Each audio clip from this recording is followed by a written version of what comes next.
Okay. DNC Baby Walker. Anti-rollover ito kasi hindi siya hindi masasampahan ng bata to. So hindi may iwasan ang mabaliktad yung walker. Kasi usually nadidisgrasya yung bata kapag sumasampa yung bata dito sa walker. So ito wala siyang ganon. Hindi ma-adjust yung height niya kasi anti-rollover siya. So pwede mo i-adjust yung seat niya kasi may tali dito na pwede mo taasan yung upuan.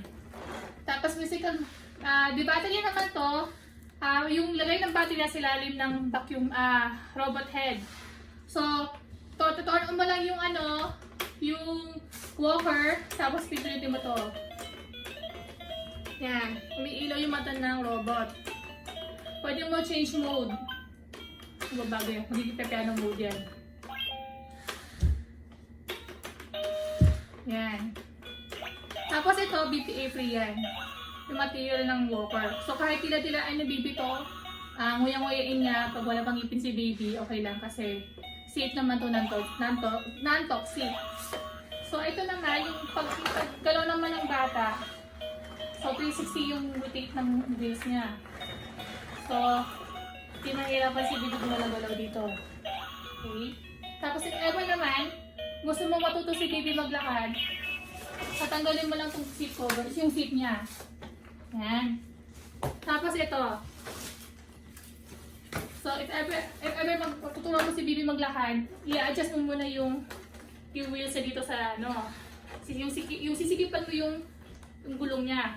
Para, katulad na ito, hindi na siya medyo hirap na siya itulak. Tapos, si baby maglalakad, hahawak dito o dito. So, itutulak na lang niya yung walker.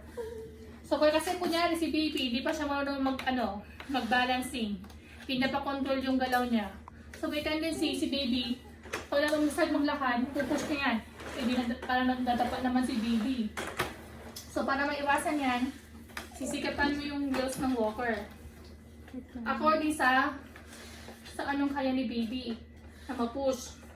Kung gusto ni baby, malakas siya mag-push. So, isasagad mo na lang. Tapos yan, puso na lang niya, itutulak yung sarili niya. Okay.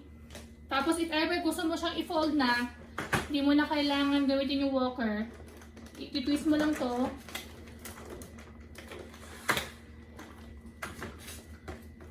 Yan. Ito. Nandito sa ilalim, yung lagay ng battery.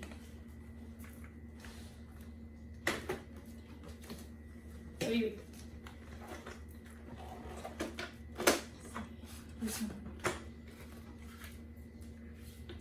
Ako na gusto makita yun. Okay. Para dito. Line of screw. So, kung para naman mabalik to, lalagyan mo lang siya dito, tapos may maririnig kayong lock niya. Yan. Pag ganyan, ibig sabihin, nakalock mo yan. Okay. Tapos, if ever naman natupik naman yan, so ilalak mo lang din ulit yan. O, yan na. Dito kaya na yan. Naka-turn on pa rin yan. Sige.